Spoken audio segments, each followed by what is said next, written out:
정보가 있는 시사 토크쇼 장윤선의 팟짱.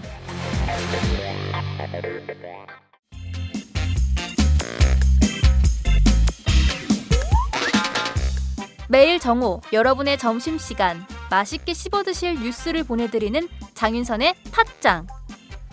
매일나 신선한 뉴스를 맛보고 싶으시다고요? 보수 언론이 대충 훑고 지나간 뉴스, 그 이면의 진실을 알고 싶으시다고요? 그렇다면 여러분의 곁에 장윤선의 팟짱이 있습니다. 좋아요와 구독하기로 응원해주세요. 포털사이트 검색창에서 장윤선의 팟짱을 치거나 모바일 앱스토어에서 팟빵 클릭 후 장윤선의 팟짱을 들러주세요. 요거 재밌네 할 때는 과감하게 좋아요를 눌러주세요. 여러분의 꼼꼼한 사랑이 팟짱을 키웁니다. 장윤선의 팟짱, 애청자 여러분, 좋아요와 구독하기 꼭 부탁드립니다.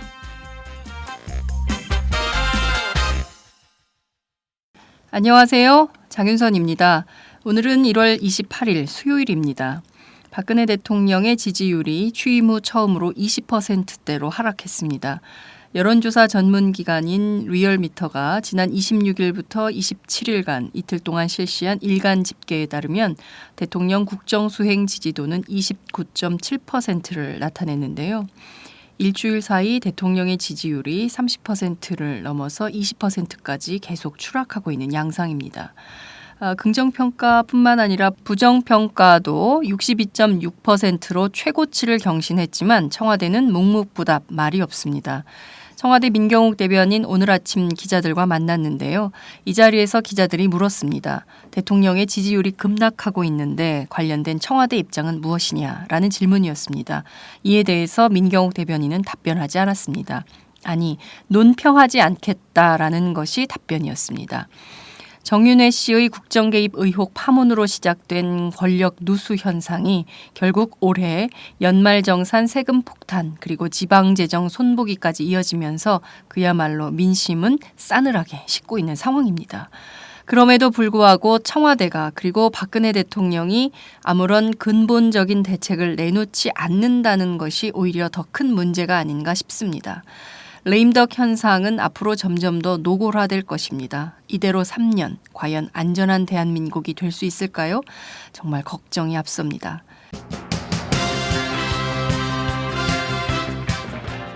팟짱은 오늘 모두 세 꼭지를 준비했습니다.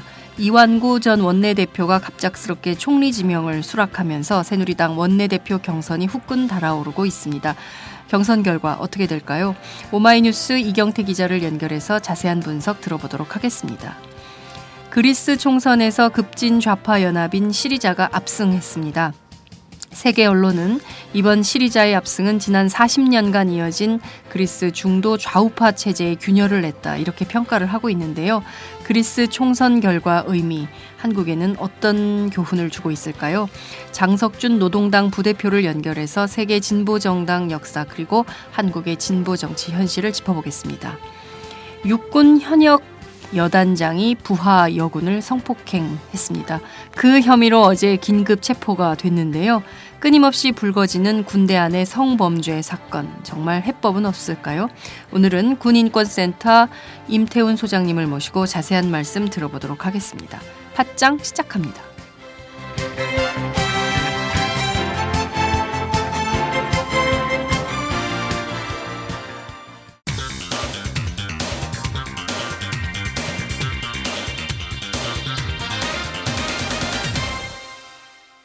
전혀 다른 뉴스. 전혀 다른 뉴스 시작하겠습니다. 이완구 전 새누리당 원내대표가 갑작스럽게 총리 지명을 수락을 하게 되면서 새누리당 원내대표 경선이 후끈 달아오르는 모양새입니다. 내달 2일 새누리당은 의원총회를 열어서 원내대표 경선을 치르기로 확정을 했는데요. 이주영 전 해양수산부 장관 그리고 유승민 의원 양강구도로 펼쳐질 걸로 보입니다. 이번 경선 결과 어떻게 될까요? 오늘은 오마이뉴스 정치부 이경태 기자를 연결해서 자세한 분석을 들어보도록 하겠습니다. 이 기자 나와 계신가요? 네, 안녕하세요. 이경태입니다. 네. 내달 2일 다음 주네요. 네. 새누리당 원내대표 경선이 이제 시작이 되는데 뭐 여러 인터뷰를 통해서 각자의 정견을 발표하고 있는 상황인 것 같습니다. 현재 상황 어떤가요? 네, 뭐 앞서 말씀하신 대로 4선의 이주영 의원, 3선의 유승민 의원 양강 구도로 가고 있습니다. 일단 뭐 이주영 의원은 지난 25일 출마 선언을 했는데요.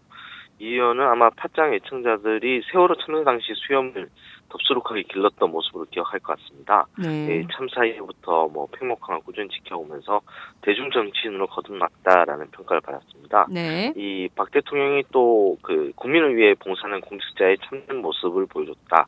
뭐 이렇게 극찬한 바 있는 인물이죠. 그래서 이제 범박 또는 신박으로 분류되는데 네. 2012년 대선 당시에 이제 캠프 특보단장, 뭐 대선 기획단장 등을 지냈고요. 그리고 국회 복귀 후에도 뭐 친박 의원 모임인 국가 경쟁력 강화 포럼에 모습을 참석을 하면서 친박계 지원을 얻고 있습니다. 그 유승민 의원은 27일 어제 출마 선언을 했는데 네. 청와대 얼라 발언으로 좀 유명하죠. 그 지난해 국감 당시에 그 대통령 유엔 총회 방문 중 발생했던 보도 자료를 갑자기 변경했던 것들이 있습니다. 거기에 대해서 엄청나게 뭐 청와대 얼라들이 하는 것이냐. 예, 소위 말하는 그때 당시 언론 분석으로는 이 십상시를 얘기한다는 거였는데 네. 그 이런 성향 때문에 요새 이제 비박으로 분류가 되는데 사실은 2005년 당시부터 박 대통령 비서실장을 맡았던 어떤 원조 친박이기도 합니다. 네. 다만 이제 할 말 하는 스타일 때문에 이제 박 대통령과 거리가 상당히 멀어졌다라는 게 이제 최근의 중론이죠. 네. 이 말씀하신 대로 그러면 어찌됐든 뭐 친박 안에 이제 그 여러 분류가 있긴 합니다만 결과적으로는 유승민 의원이나 이주영 의원 모두 그 친박의 그늘 안에 있는 것인데요. 박근혜 대통령과 친한 사람들 그리고 이제 비박계에서는 이번엔 후보를 안 내는 모양이죠. 이 뭐 원조 비박이라고 할 수 있는 네. 친이계. 심재철, 예, 친이계. 친이계 쪽에서는 어떤 출마를 타진했으나 출마 의사를 타진하고 있었으나 네. 뭐 이게 워낙 양강구도로 가고 있는 형편이라서 네. 이게 잘 정리가 안 되는 상황입니다. 아직은 적절하게 뭐 나온다 안 나온다 이런 얘기 나올 것 같진 않고요. 네. 오히려 정책위 의장으로 이들이 나올 가능성이 있다 이렇게 보는 게 맞을 것 같습니다. 정책위 의장 저 카운터 파트너로 정책위 의장을 네네. 세운다는 건데 그 수도권 중진 모임은 왜 그 갑자기 또 후보를 안 내는 걸로 결론을 내린 겁니까? 일단은 이제 양강 후보들에 맞서기 위해서는 네. 단일화가 필요한데 일단 수도권에서 출마를 겨울질하고 있었던 인사들은 홍문종, 심재철, 원유철 뭐 이 정도 됩니다. 네. 이게 사실 친박이랑 비박이 섞여 있는 형국이죠. 예, 그 세 사람이 또 여의도 모처에 모여서 그 서로에게 단일화를 해달라 뭐 이런 요구를 했었는데 이게 잘 성사가 안 됐어요. 그래서 어차피 나가면 깨지는 형국이 되는 거죠. 네. 예, 특히나 이 선거전이 원래는 5월달 예상하고 있지 않습니까? 5월과 네네. 4월 말 뭐 이렇게 예상하고 있었는데 이제 뭐 실제로 닷새밖에 남지 않았습니다. 이런 상황에서는 오랫동안 준비했던 사람이 아니라면 그 표차가 엄청난 차를 내면서 탈락하는 그런 케이스가 될 수 있죠.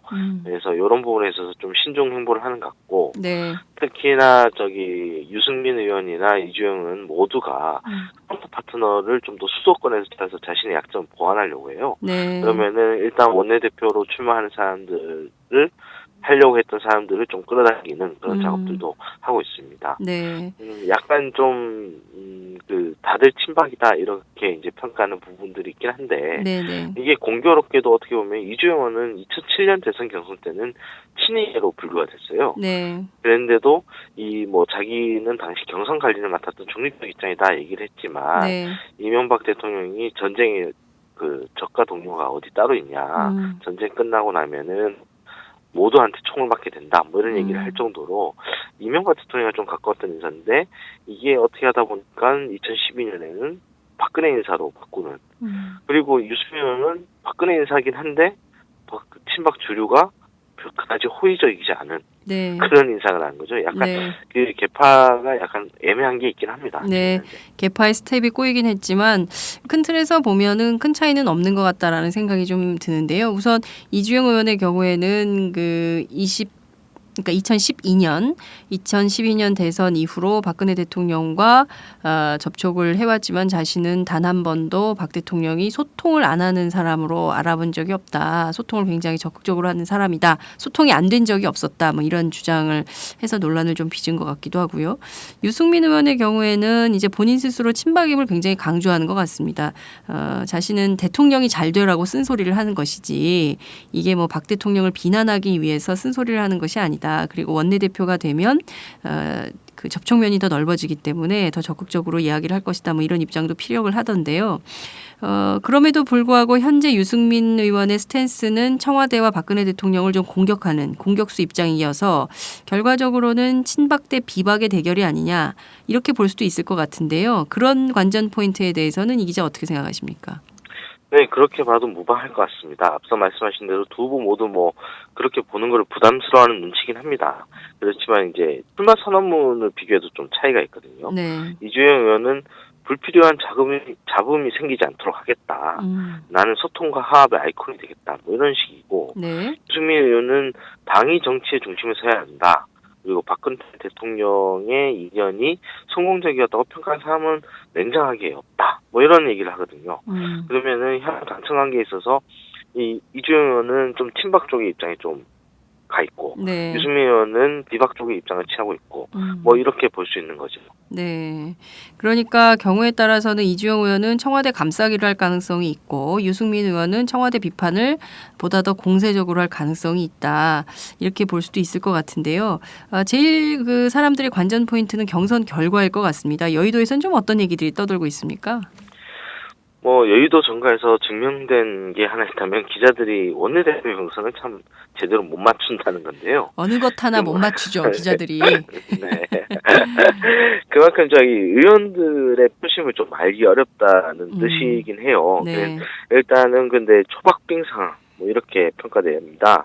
유승민 의원은 실제로 지난해 하반기부터 사실상 원내대표 경선을 굉장히 차근차근 준비했고요. 네. 이주영 의원은 복귀 직후부터 뭐 당내 공식 의원 모임은 상당히 거의 다 참석하면서 발빠르게 이 의원을 추격해왔습니다. 네. 특히 이제 이 의원이 원내대표 경선만 이번을 포함해서 사수를 하고 있는 거거든요. 네. 그래서 당내 동정표도 있고 오랫동안 이제 닦아왔던 표심도 있는 거죠. 그래서 이런 점에서 아무래도 러닝메이트를 누구로 하느냐 뭐 이게 가장 중요한 그 변수가 될 것이다. 뭐 이렇게 보고 있습니다. 네, 그 유승민 의원은 정말 이걸 예측하지 못했던 것 같아요. 해외에 있다가 25일 날 오후에 부랴부랴 귀국했던 걸로 알고 있고 26일 날 기자회견 11시에 잡았던 얘기가 정치권 안에서 나돌던데요.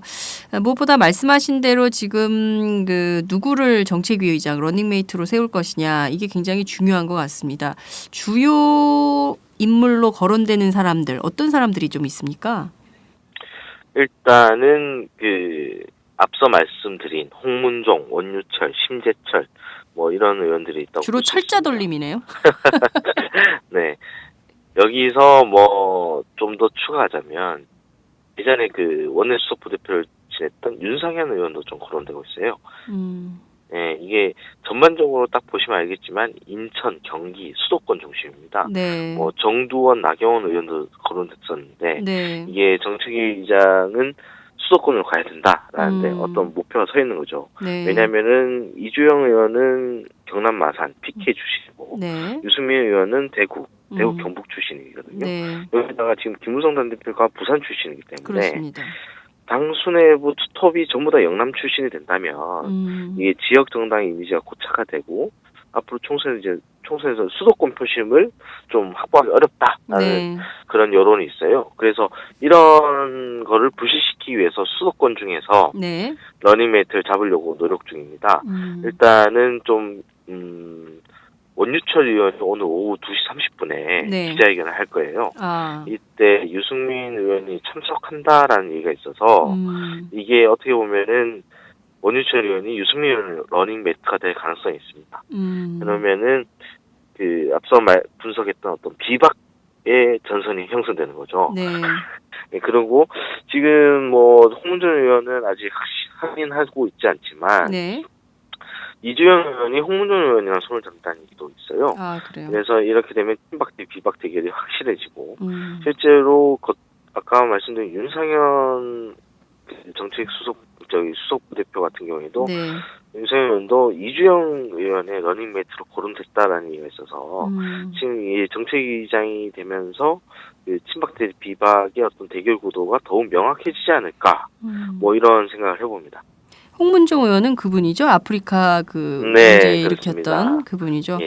참 새누리당에 그 인권 의식이 없는 분들이 참 많은데 이런 분들이 어떤 정책을 낼지 걱정도 앞서는 상황입니다. 자, 그럼에도 불구하고 어찌됐든 새누리당 현 정권과 뗄래야 뗄 수 없는 관계에 있는 것인데요. 박근혜 대통령의 영향 여전히 있겠죠? 네, 영향은 있을 거라고 생각합니다. 그러나 이제 오히려 좀 원심력이 강화되지 않을까. 그러니까 박 대통령으로부터 떠나는 표식이 많지 않을까라는 생각을 해보는데요. 네. 일단 19대 국회 들어서 원내대표 선출 3번 했어요. 2012년. 네. 그때는 이제 박 대통령이 대선 후보였던 시절인데 그때 박 대통령의 경제교사로 칭해졌던 이한구 의원이 원내대표 출마했거든요. 네. 근데 그때 1차 투표에서 남경필 의원이 1위를 했습니다. 그때가 또 게다가 이제 박 대통령이 그 이한구 의원의 러닝메이트였던 진영 의원 지역에 가서 그 급식 봉사를 하면서 박심은 여기 있다라고 이미 공개적으로 밝힌 상황인데도 불구하고 1차 투표에서 남경필이 이기는 이변이 발생한 거거든요. 그래서 이제 결국에는 이한구 진영 그 조가 이겼지만 뭐 고작 6표 차였어요. 네. 2013년에 최경환 경제부총리가 원내대표로 선출됐을 때도 마찬가지인데 네. 그때 이주영 지금 의원과 맞붙었습니다. 이때 최경환 부총리가 고작 8표 차로 이겼고요. 네. 이한구 총리 때는 약간 특수 케이스인데 그때도 남경필 의원 그리고 이주영 의원이 출마 의사를 공공연히 밝히고 있었는데 아시다시피 남경필 의원은 그 지방선거 때 경기지사로 차출시켰고 네. 그다음에 이주영 의원은 해수부 장관으로 차출시켰죠. 그래서 결국 후보가 없어졌으니 네. 이한구 총리가 지금 어부지리로 합의 추대했습니다. 네. 지금 상황은 오히려 더 안 좋은 상황이에요. 앞서 상황과 비교할 때. 네. 리얼미터가 26일 그리고 어제 양일간 그 전국 성인 남녀 1000명을 대상으로 조사를 한 결과 네. 박 대통령 지지율 30%도 깨져버렸습니다. 네. 29.7%를 기록했거든요. 네네. 이거는 사실상 레임덕에 빠져들었다고 밖에 볼 수 없고 그렇습니다. 이렇게 되면은 청와대의 당 장악력은 더 낮아질 겁니다. 네. 결국에는 이번 원내대표 경선 결과는 지금 현재 새누리당 의원들이 지금의 현상에 대해서 대통령을 지켜야 된다. 당청은 한 몸이다. 뭐 이런 방어의식이 좀 더 강할 것이냐. 아니면 당이 빨리 변화해서 이 상황을 타개해야 된다. 라는 변화 요구가 더 클 것이냐에 따라서 갈라질 것 같은데 네. 지금 현재 보이는 상황으로는 좀 더 이제 박심의 영향이 없어지고 있다. 뭐 이렇게 볼 수 있지 않을까 이런 생각이 듭니다. 그 말씀하신 내용을 종합을 해보면 방어 의식이 더 표출이 된다면 이제 이주영 후보를 지지를 하는 것이고 변화 요구가 더 크다라고 하면 유승민 후보를 지지하게 되는 뭐 이런 양상을 보일 가능성이 높은 것 같은데요. 그렇게 된다면 앞으로 그 박근혜 대통령 특히 이제 청와대 권력을 향해서 쓴소리와 또 이 그 무조건 방어하려는 두 세력 간의 갈등, 그러니까 이거를 뭐 친박 비박 갈등이라고 불러야 될지는 모르겠습니다만 여하튼 박근혜 대통령 청와대 권력을 향한 비판이냐 감싸기냐 이걸로 훨씬 더 갈등이 극단화될 가능성 뭐 이런 것은 있을까요 없을까요? 충분히 그렇게 갈 수밖에 없다고 보이는데요. 네. 일단 뭐 경선 결과에 따라서 뭐 정도 차는 좀 있을 수는 있습니다. 그러나 그 당의 목소리가 더욱 커질 수밖에 없는 상황이 지금 전개되고 있고요. 네. 실제로 김무성 대표의 목소리도 조금씩 커지고 있습니다. 뭐 오늘 최고중진연석회의에서 네. 그 전날 그 정부 각 부처에서 세원을 발굴하는 입법을 무더기로 추진하겠다. 그 사실상 뭐 꼼수 증세 법안을 또 이 방침을 밝혔는데 네. 여기에 대해서 이제 김무성 대표가 세게 비판을 했습니다. 그리고 뭐 증세를 정가의 보도처럼 여기는 거는 상당히 무책임하다 그랬고 설익은 정책을 내놓지 말라고 경고까지 했거든요. 네. 그리고 어제 또 전국여성지방의원협의회 총회 자리가 있었는데 네. 이 자리에서도 친박을 노골적으로 비판했습니다. 김무성 대표가 민주정치는 소신껏 말하라고 만들어 놓은 건데 네. 잘하라고 몇 마디 한 걸 가지고 대통령을 끌어내려고 발언한다. 뭐 이런 소합병적인 생각 때문에 지금 어려움을 겪고 있다. 뭐 이런 얘기를 했어요. 네. 게다가 뭐 항상 이 박 대통령과 각을 세웠던 이재호 의원도 이 적극 감싸는 모습을 보였습니다. 네. 여기에 대해 친박이 상당히 그 불평을 하고 있는 상황이거든요, 속으로. 네. 그래서 이제 만약 유승민 의원조차 이제 원내 상급으로 들어온다면 이런 목소리가 더욱 볼륨을 키울 수밖에 없는 상황이고요. 네. 이 이주영 의원이 설사 된다 하더라도 총선을 1년 앞둔 시점에서 표를 깎아먹는 일을 할 수 없지 않습니까? 네. 결국에는 이제 청와대보다 당을 더 신경 쓸 수밖에 없는 상황이 됩니다. 그래서 이 청와대도 이런 점을 좀 유의하고 있는 것 같아요. 그래서 이 원래 그 특보단 중에 정무특보라든가 뭐 이런 부분들에 대해서 후속 조치를 해야 되거든요. 네. 근데 후속 인선을 원내대표 경선, 그러니까 2월 2일 이후로 늦춰질 가능성이 좀 더 커졌어요. 네. 예, 이유가 이제 원래는 정무특보라 그러면은 좀 대통령과도 소통이 돼야 되고 국회와도 소통이 돼야 되는데 지금 현재 뭐 특보단 관련 정무특보 관련해서 뭐 홍사덕 뭐 그리고 서청원 등 뭐 친박 인물 윤상현 의원까지도 네. 친박 인물들이 중심으로 좀 이야기가 많이 됐어요. 그런데 만약에 당이 비박 중심으로 다시 꾸려지게 된다면 네. 이 뭔가 비박을 좀 달래야 될 것들도 있지 않습니까? 당청 관계를 좀 스무스하게 이끌기 위해서는. 네. 그래서 이제 비박 쪽의 인물을 정부 특보로 뽑는 방안 뭐 이런 것도 좀 고려해야 되기 때문에 네. 그래서 이거를 일단은 경선 이후로 간다. 뭐 이런 식으로 지금 얘기하고 있는 것 같습니다. 네. 그렇지만 김무성 대표의 경우에는 항상 세게 말씀을 하시고 그 이튿날 뭐 대통령께 송구합니다 이런 입장을 밝히는 분이기 때문에 이번 주까지 김무성 대표가 이 발언의 입장을 고수하는지 이것도 잘 지켜봐야 되지 않을까라는 생각이 좀 듭니다만 앞서 지적해 주신 대로 박근혜 대통령의 지지율이 40%대 콘크리트 지지율은 이미 지난해 깨진 지 오래고 그 올해에도 어찌됐든 청와대 인사 개편에서 김기춘 비서실장을 비롯한 문고리 권력 3인방에 대해서 아무런 후속 조치가 없기 때문에 그에 대한 그 여론은 점점 나빠지고 있지만 그거에 대해서 지금 무방비 상태로 있는 것이거든요. 따라서 새누리당 인기도 같이 폭락하고 있는 이런 상황에서 새누리당 의원들이 앞으로 어떤 선택을 할지 5일 후에 그 결과를 저희가 알 수 있지 않을까라는 생각이 좀 들기도 합니다. 오늘 말씀 여기까지 듣도록 하겠습니다. 고맙습니다. 감사합니다. 네, 지금까지 오마이뉴스 이경태 기자와 함께했습니다.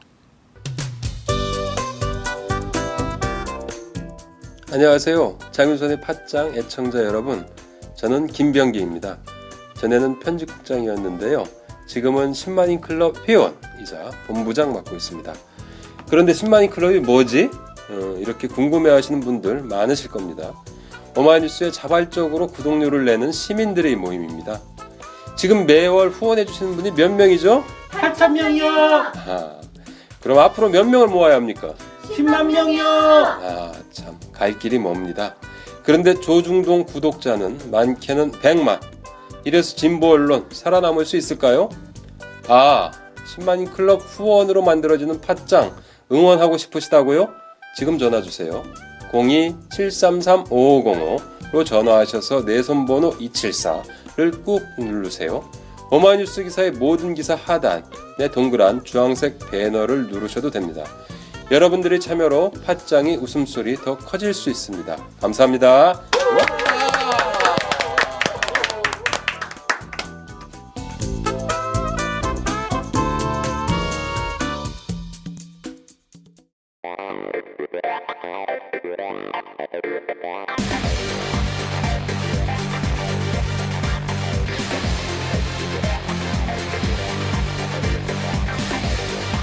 정보가 있는 시사 토크쇼 장윤선의 팟짱.